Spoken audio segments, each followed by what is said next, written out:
어휴, 어제도 마셨는데 오늘 또? 술 걱정 말고 술 편한 오호! 회식은 좋은데 술이 걱정이네. 술 걱정 말고 술 편한 오호.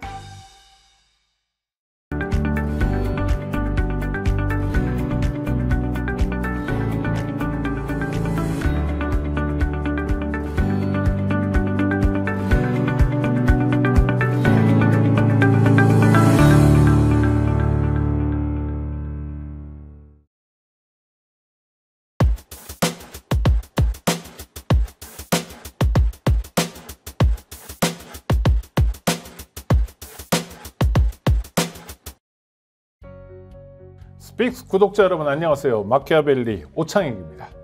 자, 명절은 잘 새셨죠? 명절에도 풍성한 정치 이야기가 차례 밥상에 올라갔을 텐데요. 오늘 한번 점검해 보겠습니다. 언제나처럼 변희재 미디어워치 대표 고문 나오셨습니다. 어서 오십시오. 네, 안녕하십니까. 뭐 여러 가지가 올라간 거죠? 설날에 참 이 메뉴들이 많이 올라왔죠. 네네. 정치 농객들은 좀 먹고 살 것들이 많이 왔다. 아, 그래요? 그러면 제일 먼저는 설 연휴 첫째 날, 그러니까 쉬기 시작한 날이 금요일부터였는데 금요일 날 이준석, 이낙연 등 4개 정파가 한데 뭉쳤다. 뭐 이런 게 나왔는데 이건 전형적인 설 밥상에 그렇죠. 올리기 위한 메뉴죠. 그 설 이슈를 주도하기 위해서 그 날짜에 맞춰서 굉장한 이제 좀 깜짝 발표가 된 거고 실제로 빅데이터에서 완전히 압도를 했습니다. 네, 그렇습니까? 그런데 주목을 많이 받았다는 건가요, 그러면요? 검색량이 아마 한 거대 야당보다 더 많았기 때문에 주목은 받았는데 상당수가 그 이준석 쪽에 있었던 20, 30대 팬들이 규탄하고 비판하는 검색이 많았기 때문에 단지 그게 이제 검색과 주목도가 높았다고 성공했다 볼 수는 없죠. 네네. 욕하는 경우에는 많이 났으니까요. 네. 그게 압도적으로 거의 많았죠. 근데 이준석 대표가 욕먹는 쟁점이 뭔가요? 크게 두 가지인데 어쨌든 자기 입으로는 늘 개혁보수라는 타이틀이 붙었지만 자기는 보수라 그랬는데 어떻게 문재인 정권의 이 총리이자 당대표였던 이낙연과 손을 잡느냐 이 정치적인 문제하고 정의당 소속에서 넘어들어왔던 류호정 이 빼미의 상징적 인물이었는데 국회에서 그 반빼미의 기치를 들고 2030 남자들을 잡아왔던 이준석 대표가 어떻게 이 페미니스트와 같이 당을 하느냐 그러니까 두 가지 문제가 제일 크게 지금 비판에 하는 거죠. 정치인으로서의 일관성이 없다라고 비판받는 거겠네요. 자기가 비판하던 대상하고 갑자기 손을 잡았기 때문에 지금 2030 그 이준석 지지층이 볼 때는 마치 90년도에 그 삼당합당 같은 느낌이 좀 1990년. 90년대죠. 그때 김영삼 주로 이제 그때도 김영삼을 따르던 이른바 민주화 지지 팬들이 이거 어떻게 군사정권하고 손을 잡냐 해가지고 굉장히 큰 충격이지 않았습니까? 제가 그 이준석의 그 좀 이 지지층이 많은 그쪽에 SNS 가보면은 그 정도 충격인 것 같아요. 그러면 이준석 대표가 뭐 이에 대해 설명을 안 했을 리는 없고요. 설명은 뭡니까? 일단 이낙연과 손잡은 거는 뭐라고 설명하고 있어요? 별로 제가 볼 때 좀 안 좋은 유형의 설명인데 당세가 예상보다 확장이 안 돼서 이대로 가면은 비례대표 의석 3개밖에 안 되기 때문에 그럼 비례의석수 3개를 놓고 한 10명이 막 튀기는 싸움이 벌어지면 당이 무너질 것 같다. 그 지역구 출마자도 거의 확보가 안 됐다. 그래서 어쩔 수 없다 그러는데 너무 이제 현실론적으로 얘기했는데 글쎄 그렇게 설명하는 게 과연 20, 30대 그 마니아 팬에게 설명이 될까요? 그럼 안 되면 그냥 안 되는 대로 가면 된다고 생각하지 않을까? 그쪽 지지층 같은 경우는. 또 하나는 이런 얘기도 했잖아요. 국민의힘도 보면 박정희, 김영삼을 다 품은 정당이었다.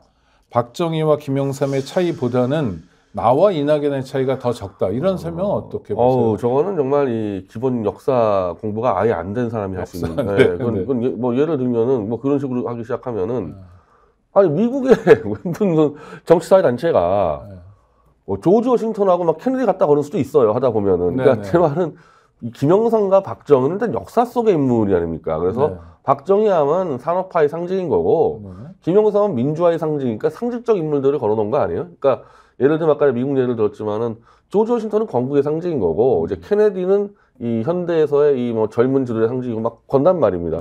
역사 속에 있는 상징적 인물을 건거하고 자기들은 지금 현실 속에 있는 정치인들 아닙니까? 둘이 그 손잡은 거를 이걸 어떻게 그걸 비교합니까? 또 하나는 박정희, 김영삼 두 사람이 같은 정당을 한 적은 없었잖아요. 살아있는 동안에는 내내 싸웠죠. 마지막 이게 3당 합당에 어떻게 보면은 이 부작용 때문에 그런 건데 전혀 같이 활동한 적이 없었는데 이제 김영삼 씨가 이제 글로 들어가 버리니까 한마디로 이제 그 민정당 그쪽 들어가다 보니까 공화당과 연대선 그러니까.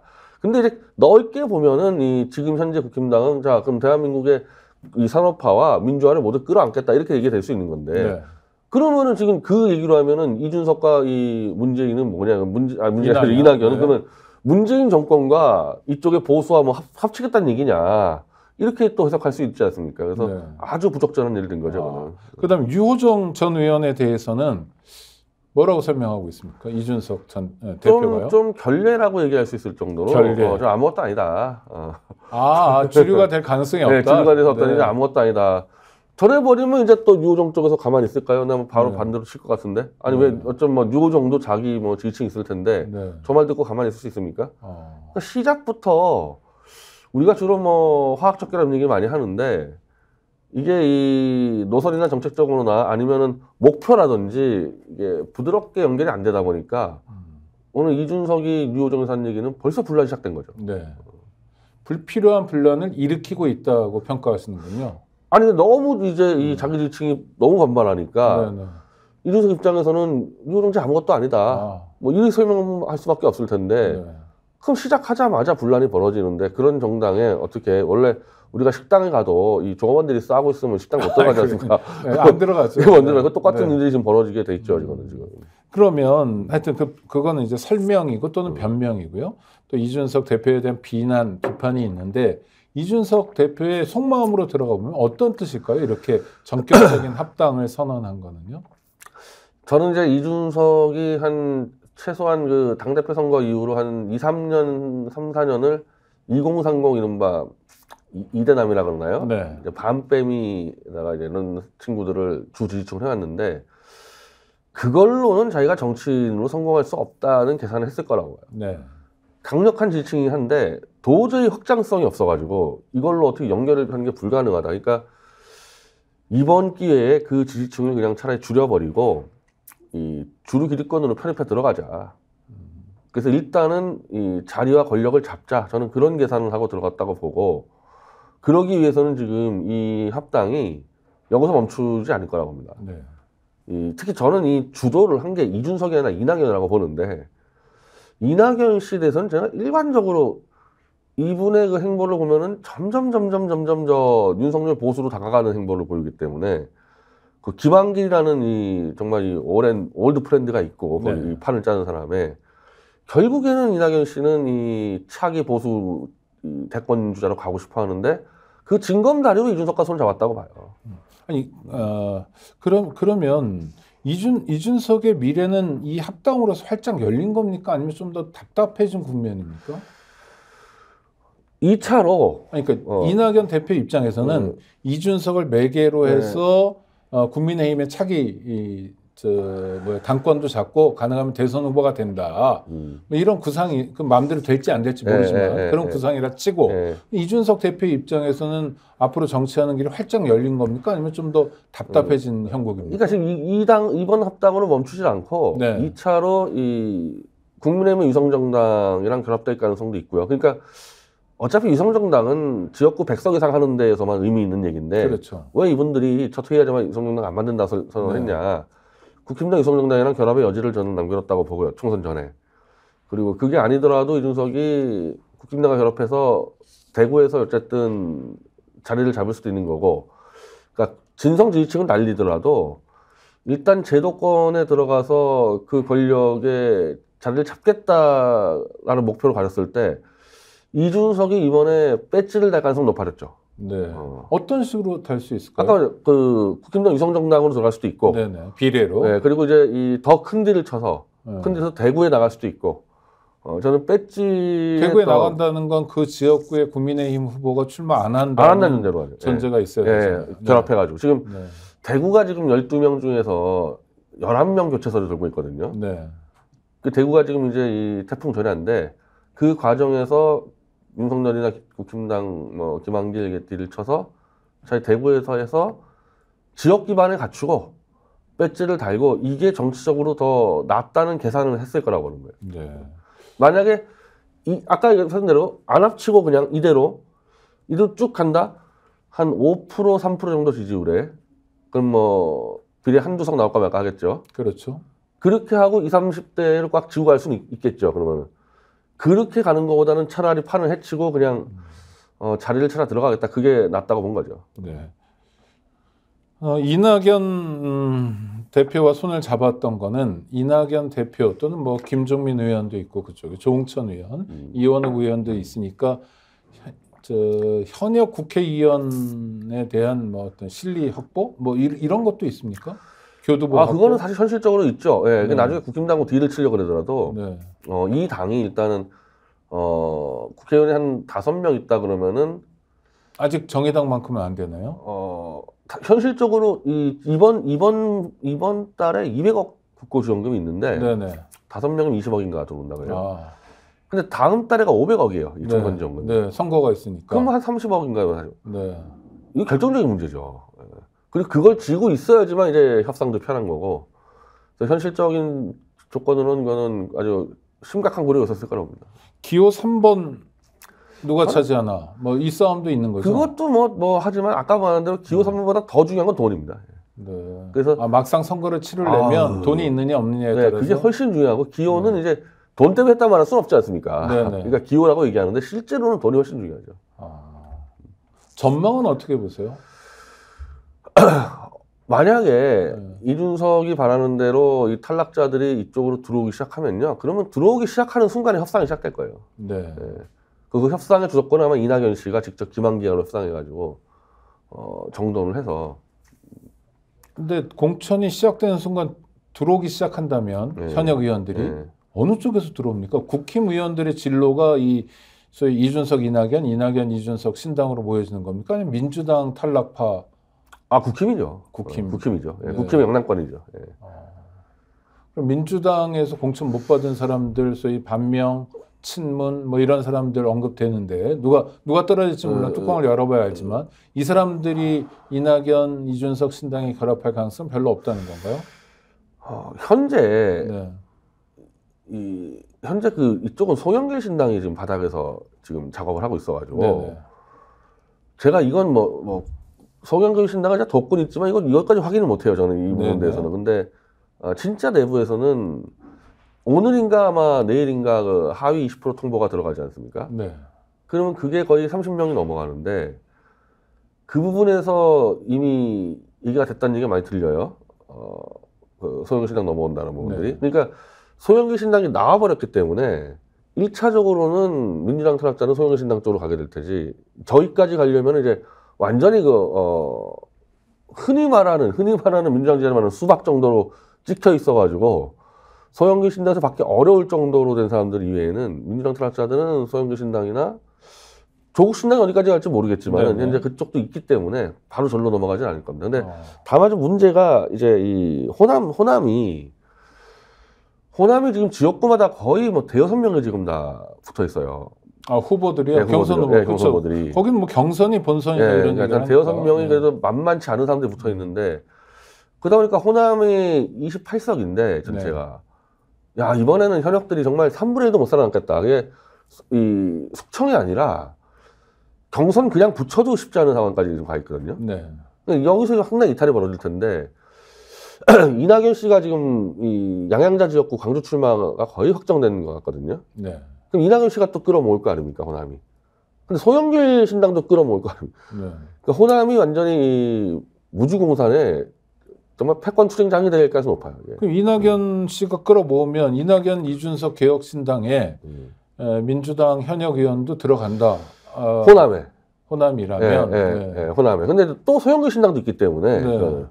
그러니까 민주당 소영길 신당 그러니까 지금 민주당에서는 이낙연 신당을 너무 우습게 보는 것 같아요. 근데 이게 재밌는 게 이준석의 지지율이 영남보다 호남이 더 높아요. 이준석 신당의 호남 지지율이 20% 가까이 나옵니다. 네. 이낙연 씨가 한 뭐 50% 나오고요. 근데 여론조사 왔다 갔다 하는 거고 네. 방금 송영길 신당 말씀해 주셨는데 거기 이 리얼미터 여론조사에 보니까 송영길 신당 지지가 33.6%. 이거는 놀라운 수치 아닙니까? 호남에서 이건 이제 소영길 국한된 신당 거지만. 지지 의향을 물어본 건데 네.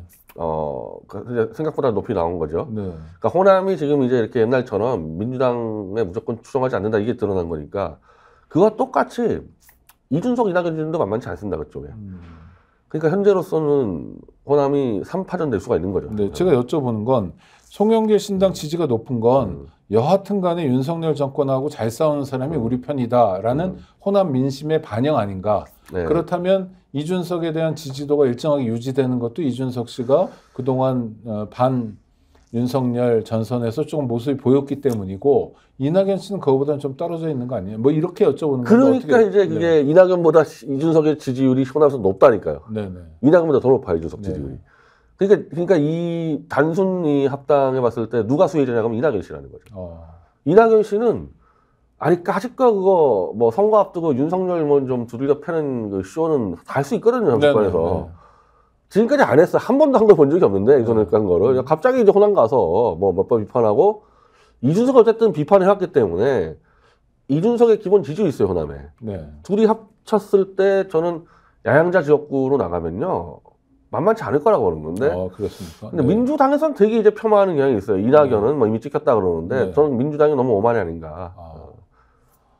어떻게 역동적으로 움직이느냐에 따라 달라질 수도 있다.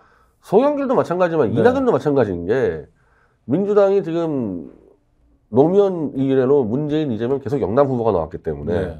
당연히 이제 이낙연 씨 같은 경우는 호남 정권 창출 분명히 얘기할 겁니다. 들어가서. 네. 그랬을 때 어쨌든 이낙연 씨가 뭐 그렇게 큰 인기는 없었지만은 영광에서 모선했었고 전남지사 했었고 총리까지 했었는데 이런 사람이 호남 정권 만든다 그러면은 그냥 기초적인 애양심이나 이것만 가지고 따라갈 수 있는 거거든요. 만만치 않은 상대예요 지금. 네.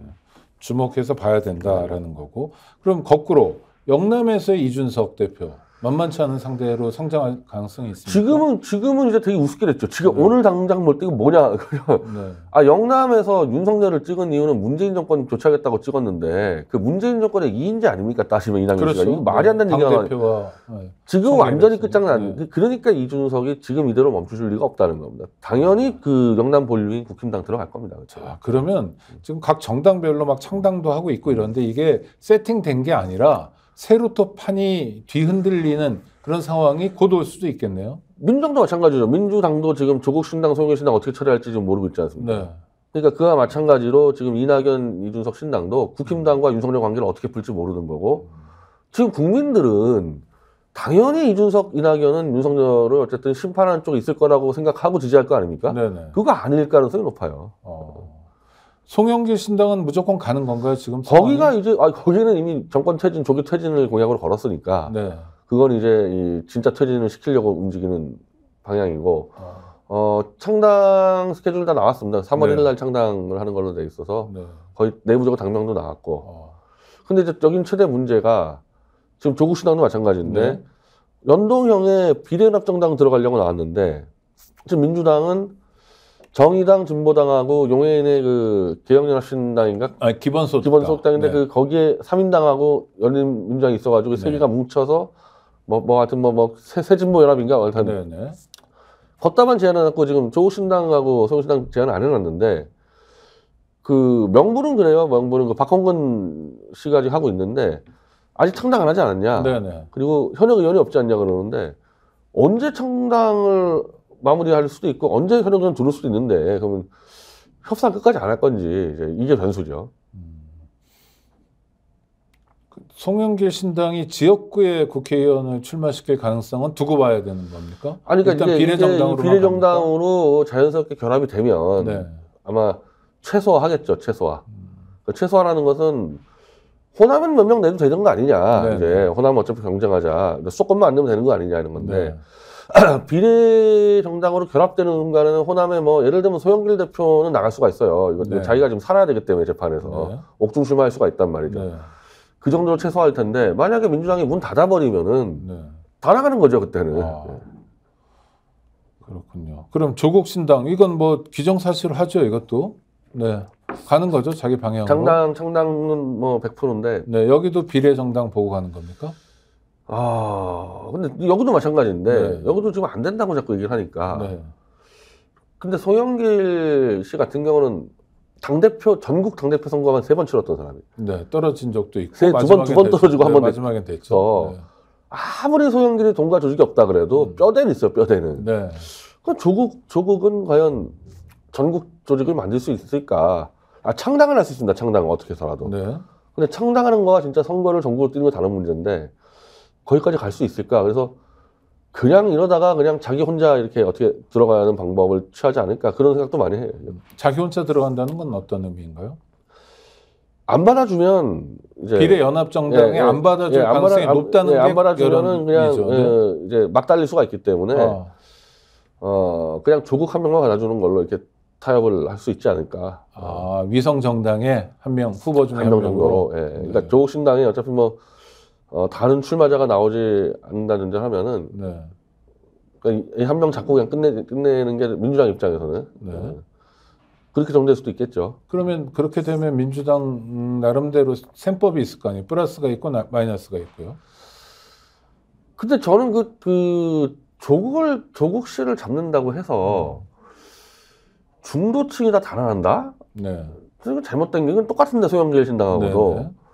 그 당시 조국 사태 때는 윤석열 총장이 중간층이 보더라도 공정하게 수사를 잘한다는 게 대세였어요. 그때까지 그런 그때까지는? 평가를 받으면서 살아왔으니까요. 네. 보수는 완전 환호했고. 네네.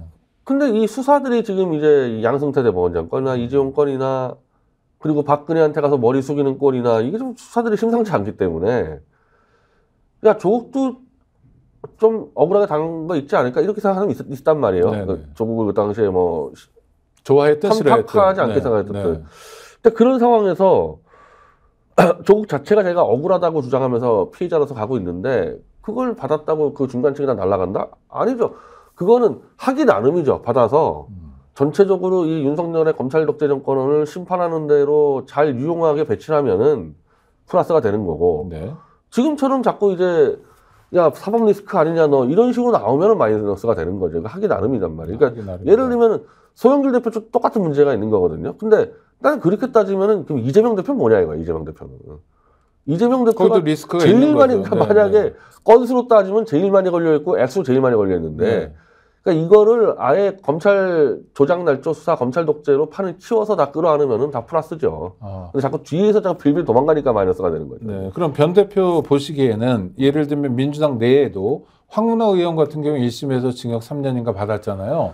그것도 이제 황운하 의원은 굉장히 반발하고 있고 검사 독재 정권이 만들어낸 프레임이다라는 거고 이런 분들에게도 공천을 줘야 된다. 내부도 그렇고 외부도 그렇고 확장형으로 가야 된다 이런 주장이신가요? 저는 이 윤석열 한동훈이 개입한 수사는 전면 다 부정하는 게 맞다고 봅니다. 이게 네. 가릴 수도 없어요. 그러니까 뭐 10개 중에 하나는 똑바로 샀을 수도 있겠죠. 네네. 가리는 게 불가능하기 때문에 네. 윤석열 한동훈이 수사를 한 부분들은 다 전면 부정해가지고 그게 이를테면 뭐 검찰에서 이름 붙이기를 돈봉투 사건이라 붙이든 뭐 청와대 하명 사건, 울산 사건이라 붙이든 또 뭐 대장동이든 뭐든 간에 윤석열 한동훈 라인이 했던 거는 다 전면 부정하고 그래서 그 확정 판결이 나기 전까지는 페널티 주면 안 되고 네. 이 사람들을 다 같이 싸울 수 있도록 해줘야 되는데 맞는 게 뭐 가장 대표적인 사건이 농내 돈봉투 사건인데 네, 네. 그거는 이제 어떻게 보면 정치복하고 별 관계 없을 수가 있는데 그걸 갖고 정치화 시켜놓은 게 한동훈이거든요. 네. 법무장관이 나와가지고 마치 수사검사처럼 줄줄이 발표하고 그러면서 역적거린 사건이기 때문에 저 그것까지 다 포괄해가지고 윤석열 한동훈이 손을 갖다 댄 사건들은 다 같이 이거는 무효화 시켜버린다는 거예요. 네. 그건 민주당이 취해야 될 중요한 태도다. 총선을 그리고 실제로 지금 네. 황운하하고 노무현한테 페널티 안 줬어요. 네. 이 출마 자격 다 줬단 말입니다. 네. 그러면 왜 조국하고 소영이만 문제 삼냐는 거예요. 아니 근데 황운하 노웅래도 공천 과정에서 불이익을 받거나 뭐 탈락시킬 거다 뭐 이런 소문들은 들려오더라고요. 일단 어쨌든 그 자격을 줬으니까 지금 네. 조국이랑 소영기는 자격도 안 준다는 거 아니에요. 네, 바깥에 들어오지 못하겠다. 네. 그 앞뒤가 하나도 안 맞아야 되는 거죠. 네. 그러니까 민주당 내부에 있건 밖에 있건 간에 대통합으로 민주당 가야 된다. 최소한 그 윤석열하고 한동안에 당한 부분 대해서는 그건 다 같이 끌어안고 그래야지만 이재명 대표가 말이 돼요. 네. 그러니까 재판에서 확정 판결이 나지 않은 사람은 1심, 조국 장관이 2심까지 났지만 항소심까지 났다 하더라도 이건 아닌 거로 그야말로 무죄 추정 원칙으로 가야 된다. 그러면 반론은 조국 장관 같은 경우에 좀 있으면 대법원 판결이 날 텐데 국회의원 시켜놓으면 뭐하냐 그거 당선 무효돼가 다시 집에 갈 텐데 뭐 이런 반론은 어떻게 생각하세요? 그러니까 사실은 이 비례정당대에서 윤석열 퇴진을 조기 퇴진을 걸고 있는 거 아닙니까? 네. 윤석열을 조기 퇴진시킨 다음에 윤석열이 건드린 사건들은 다 특검으로 다시 다 들여다봐야 됩니다. 네. 그렇게 해서 그 사건 다 정리. 예를 들면 양승태 사건이나 이재용 사건이나 박근혜 사건 다 들여다봐야 돼요. 이 사람들. 그 중에서 조작에 걸릴 수 있을 거고 아니면은 정당이 수한 것도 있을 거 아닙니까? 그렇죠. 그렇게 네. 구분해야 되는 거죠. 네. 그러니까 조국 사건도 야 2심이 유죄니까 대법까지 가 그거 필요 없이 다 들여다봐야죠. 네. 그러니까 송영길 신당, 조국 신당에 대해서 민주당이 겁먹을 필요, 또는 우려할 필요 없다. 네, 지금 총선에서 국민들이 요구하는 게 뭔지를 쳐다보면서 가면 길을 찾을 수 있을 거다라고 조언해 주시는 근데 거예요. 이제 이걸 자꾸 어떻게 해서 피해볼까 하는 순간에 논리가 그냥 다 상충됩니다. 그냥 그동안 했던 말이 다 안 맞게 되고 그냥 검사 독재 정권으로 규정했던 프레임도 깨지고 당장 이재명 네. 대표가 그럼 왜 당대표하고 있냐부터 다 원망되기 때문에 네. 이거는 저는 선택의 여지가 없어 보이거든요. 그 다 같이 가는 거 말고는. 네. 근데 자꾸 구분하려고 하다 보니까 지금 일이 맞고 있는 것처럼 보여요. 아, 그러니까 조국이 뭐가 마이너스가 5가 있고 송영길이 마이너스 5가 있고 이런 셈법만 자꾸 생각하다 보면 전체판, 윤석열 심판이라는 전체판을 놓칠 수 무너져요. 있다. 대우가 무너지죠. 대우가 무너지죠. 예. 왜냐하면 조국 전 법무부 장관도 정치판 전체를 바꾸지 못하지만 민주당에 좀 기스 낼 수 있는 힘은 있죠. 송영길 전 대표도 그렇고. 아니, 영향을 줄수 있는 일단 거죠. 200석 해가지고 퇴진시켰다고 강하게 주장하고 있기 때문에 네. 예, 그 정도는 아군으로 봐줘야죠. 네, 그리고 알겠습니다. 이제 기본이 어쨌든 윤석열을 빨리 심판해달라는 여론이 더 많다. 네, 이거 믿고 가는 거거든요. 네, 그러면 어떻게 윤석열을 조기에 빨리 심판할까? 그 모든 힘을 다 모으는 방식으로 가야지. 자꾸 그걸 쳐내고 심지어 윤석열 퇴진 얘기하면은 뭐 표 깎인다. 자꾸 이런 말들 나오니까 이 대우 형성이 쉽지가 않아요. 대우가 안 잡혀요 지금. 네, 네. 대우를 갖춰야 된다. 제가 저 명절 직전에 광주에 갈 기회가 있어 다녀왔는데 지난주 화요일이었는데 그 민주당 후보들 경선 후보들 많잖아요. 현수막 붙여놓은 걸 보니까 윤석열 조기 퇴진, 뭐 탄핵을 이뤄낼 국회의원 후보는 누굽니다. 이런 게 엄청 많이 붙어 있고 특히 현역 의원들도 그런 얘기를 많이 하고 있더라고요. 거기 민심이라고 볼 수 있는 거 제가 아니에요? 광주는 요즘은 못 갔는데 저는 네. 한 1년 전에 그 재보선 전주 선거를 나갔는데 네네. 전주 선거제 지원 가니까 아 강성희 의원 당선될 때, 그때 네. 원래는 참 민주당 쪽 후보들이요 퇴진 얘기 하나도 없었는데 네. 그 안혜욱 후보가 그냥 걸어놓으니까 아. 너무 박수를 많이 받으니까 네네. 강성희 후보가 다 교체했어요 현수막을. 네. 그러면서 민주당이 따라 들어오더라고요. 아. 그러니까 지금쯤 강주면 더 하겠죠. 아마. 네. 그런 여론들을 살펴야 된다라는 거고. 하여튼 명절 밥상에 올라온 반찬 가짓수가 되게 많은데 그중에 대통령이 직접 차리기도 했어요. 명품백 가지고. 이거는 뭐 실패라고 보는 게 맞는 거죠. 아니 이거에 대한 설 민심은 어떻게 보세요? 이거는 네. 이걸 갖고 정말 설민심을 바꾸려고 그랬다 그러면 정말 큰일 나는 거죠. 그 자체 이 발상 자체가. 네. 이건 그냥 뭐 무조건 윤석열 지키겠다는 뭐 소수의 제 생각에 한 18%에서 20% 정도? 네. 그 사람들 용어로 올라온 거지. 뭐 나머지 국민들 볼 때는 이거 뭐 하는 거냐 아마. 그 수원에 출마하려고 한다는 이수정 교수 네. 후보죠. 네. 이분은 라디오 인터뷰에서 이런 얘기를 했던데요. 대통령 부인 명품백에 대해서 이야기를 꺼내는 지역구민 한 명도 못 봤다. 우린 관심 없다. 이건 어떻게 판단하세요? 아니 본인 지지층을 그러니까 거의 이제 후보들 처음 들어가면은 네. 본인 참하고 본인 지지층 먼저 만나거든요. 얘기 네. 안 하겠죠. 얘기 안 하겠죠. 자기 식구들이니까. 진짜 안 하겠죠. 실제로 네. 남의 지지층 만나는 건 정말 어렵고 네. 일반 유권자 만나는 것도 쉽지가 않아요. 돌아다니면은. 맞습니다. 그거는. 그리고 시장에 가서 네. 점포에서 상인들에게 명함 아니 줘도 만나면 갑자기 디올백 누가 덕담하죠. 그리고 비판적인 얘기 잘 안 하잖아요. 안 해요. 내가 다 노출되는 상황이고. 그 아주 강성한 독특한 사람들만 와서 하지 그냥 네. 외면해 버리죠. 외면해 네, 버리죠. 그러니까 대놓고 근데 나중에 아마 그 선거 운동할 때는 뼈저리 느낄 겁니다. 네. 지금은 선거 운동 기간이 아니라 아. 이거 그냥 요거 하나 하고 후보자만 네네. 명함만 주는 네. 거죠. 나중에 선거 운동할 때 저 강서구에서 난리가 났었거든요. 네. 여기 강서구 여기잖아요. 네네. 그 선거 운동은 이제 이 주변 상인들이 시끄럽게 하지 않습니까? 네. 안 그래도 꼴 보기 싫은 사람들 시끄럽게 하면요, 그냥 난리 나요. 장사 안 된다고. 네, 난리 나고 네. 디올병 다 그때 다 쳐나올 겁니다. 선거운동 뛸 때. 이거는 이수정 씨가 정치 초년생이라 아무것도 몰라서. 네. 해도 너무한다 이런 게 여론이라고 보면 대충 맞습니까? 이것도 대통령 국정수행 지지도에 따라 왔다 갔다 합니까? 그러니까 골수 지지자들이 네, 골수 지지자들은 그냥 가는 거고, 네, 그냥 간다. 한 20% 정도는 네. 한 70% 정도는 거의 포기죠, 포기. 아 이거 안 되겠구나 이 대통령이 더 이상 이거는. 그래가지고 한동훈 지지 올라가는 거 아닙니까? 네. 알겠습니다. 대화가 안 되는 상황이니까 대통령과 국민들. 네. 국민의힘에서 뭐 낙동강 벨트를 한번 다시 좀 정돈해야 된다 그래서 다선 의원들 김태호 뭐 조혜진 뭐 이런 사람들 다른 지역구에 가라 했는데 말을 잘 들어요.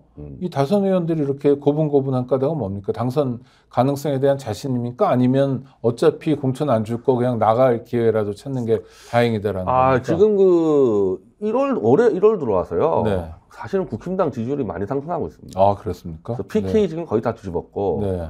야 한번 해볼 만하다는 게 제일 큰 거예요 아마. 네. 그래서 근데 이 상승세가 이 4월까지 또 갈 수 있느냐?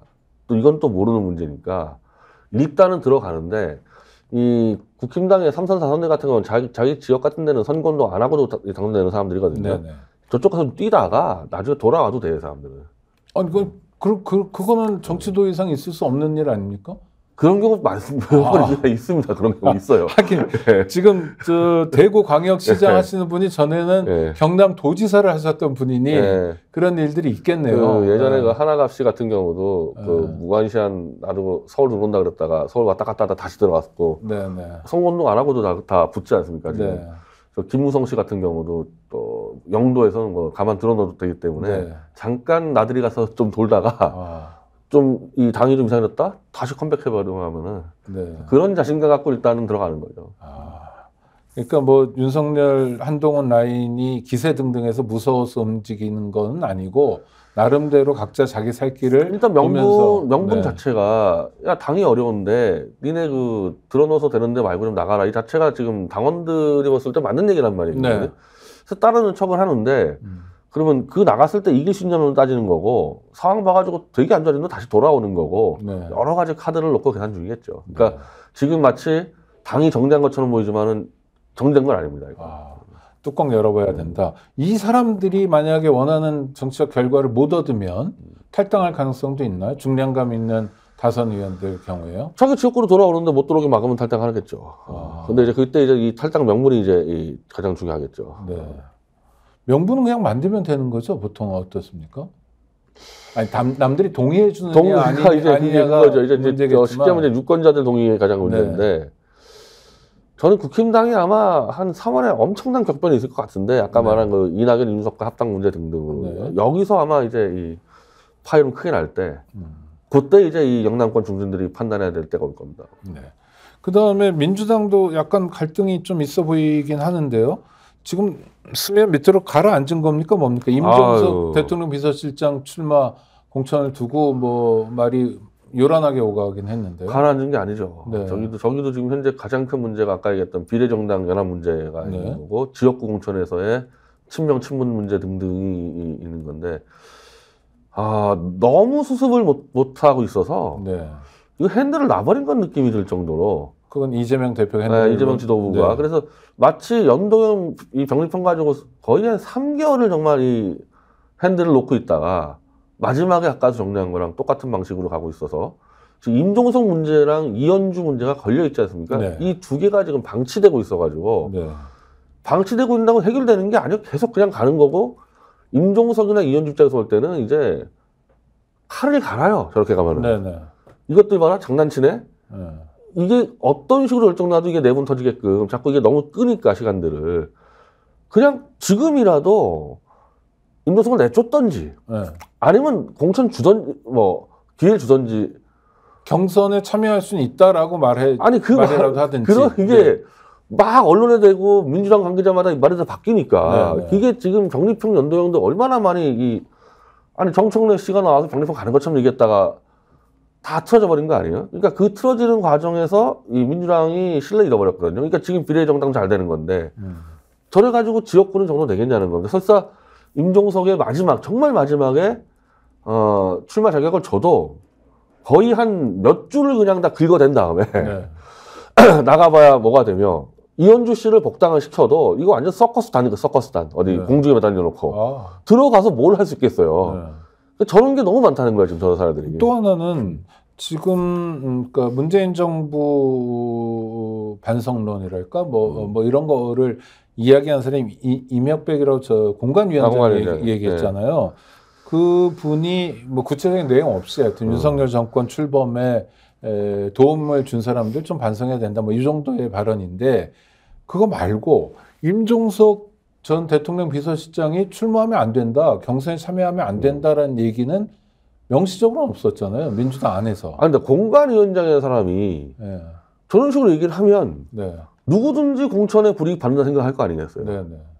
아, 중요한 메시지였다. 그러니까 공관위원장이 저런 말을 하면 안 돼요. 저런 말을 하면 아니 네. 하려고 하면은 완전히 대놓고 해가지고 잘라버리든지 어정쩡하게 하면은 계속 불안감만 증폭시키고 서로 신뢰만 떨어뜨리고. 근데 공관위원장이 했던 얘기를 당 대표가 그거 아니다라고 얘기하기도 좀 어려운 겁니까? 어떻게 그러니까 약간 그러면 공관위원 잘라야죠. 아, 잘라야 된다. 근데 지금 보세요. 그 공관위원장이 병립형을 제일 먼저 또 떠들었어요. 그때도 네. 일대 혼란 일으키지 않았습니까? 네. 근데 이번에 또 문재인 정권 한 사람들은 어쩌고저쩌고 하면은 네. 하여튼 선거 준비하는 사람들은 얼마나 예민하겠어요. 그렇죠.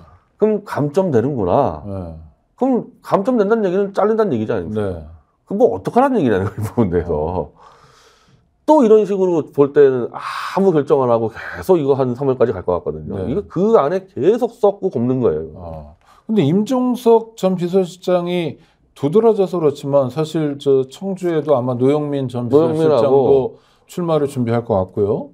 아니 문재인 정권에 연결된 사람들이 한두 명입니까? 그다음에 비서진 출신 중에 뭐 윤건영부터 해가지고 굉장히 많잖아요. 아니 고민정 고민정 네, 의원. 지금 윤영자 씨 나갔네 안 나갔네 아직? 안 나갔죠. 아 그럼 그 사람까지 한 몇십 명은 될 텐데 내가 볼 때는. 그러니까요. 그럼 진짜 불이익 주는 거냐 안 주는 거냐? 근데 말을 뱉어놨기 때문에 이 사람들은 공천 받을 때까지는 의심을 거둘 수가 없어요. 네. 그걸 대표 입장에서 어떻게 정리를 합니까? 우리는 그러니까 그 문재인 전 대통령 만나서 명문 정당이 된다. 뭐 친명이나 친문이나 이런 갈등은 없다라고 말하는 게 베스트 아니었냐 이렇게 여쭤보는 건데. 네. 아니 지금 말은 그렇게 했잖아요. 이재명 대표가. 말은 그렇게 했는데 아무도 안 믿는다는 게 문제죠. 아, 그렇게 했잖아요. 그냥 말뿐이고 실제 아니 예를 들면은 네. 정말 이재명 대표가 그 페널티 줄 생각 없으면요. 공관위원장 바꿔야죠. 아, 이미 말을 뱉은 사람 바꿔버려야죠. 네. 그렇게 하지 않는 누가 그걸 믿겠습니까? 근데 그 한마디 가지고 공관위원장을 바꾸면 총선 앞두고 굉장히 큰 데미지를 입지는 근데 않을까요? 제가 알기로 공관위원장이요. 저런 정도 발언하는 사례가 없어요. 네. 공관위원장은 입을 안 열어요. 아, 네. 그냥 실행하는 사람. 그냥 그 절차만 얘기하는 사람이지 네, 네. 공천 기준에서 내분이 날 게 뻔한 얘기를 공관위원장이 어떻게 합니까? 네. 연세는 많지만 정치 경험이 없어서 그런 건가요? 아니면 아니, 실제로 이재명 대표의 의중을 반영하는 걸까요? 근데 네. 저 병립형 그 연동형도 네. 정청래 씨가 지금 앞장섰다가 이게 정청래가 도발한 거냐, 정청래가 그냥 이재명 시켜서 한 거냐 가지고 지금 논쟁하고 있어요. 네네. 저는 답이 없어. 저거는 이명백 씨가 도발한 건지 이재명 씨의 그 속마음을 전달한 건지 이건 지금까지 논쟁이 될 수밖에 없는 거죠. 그러니까 저분을 자르지 않는 한은 네. 비례 문제를 이재명 대표가 준연동형이라고 공식적으로 발표해서 논란을 끝낸 것처럼 네. 그런 식의 리더십을 지역구 공천에서도 보여줘야 가급적 된다. 빨리. 네, 가급적 빨리인데 지금 이재명 대표는 네. 가급적 늦게 하고 있어요. 모든 사안들을 다. 네. 왜 가급적 늦게 할까요?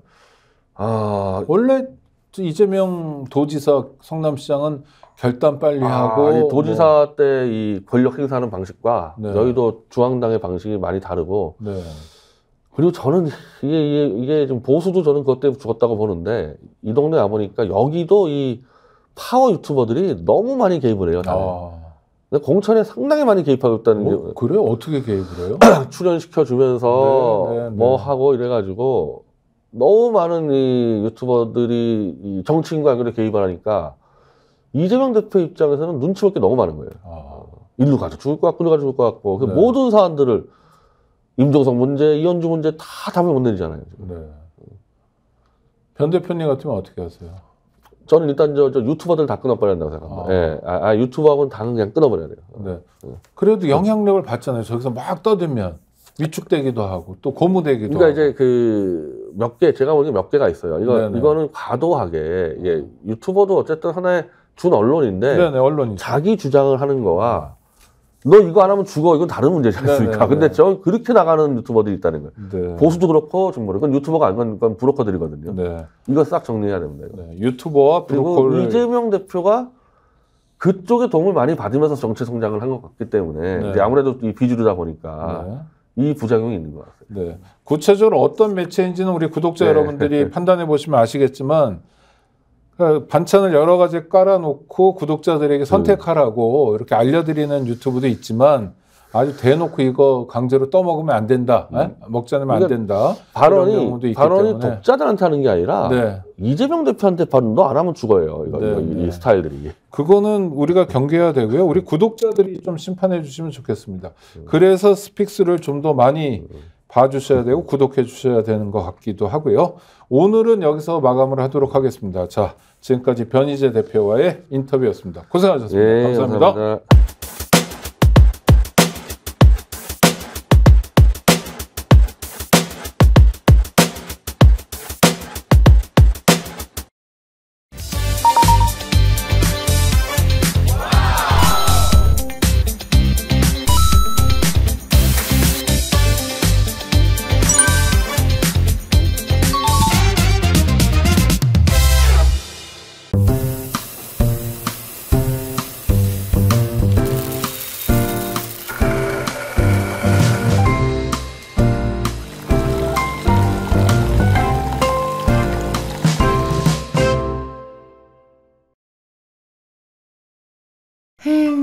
회식은 좋은데 술이 걱정이네. 술 걱정 말고 술 편한 어허.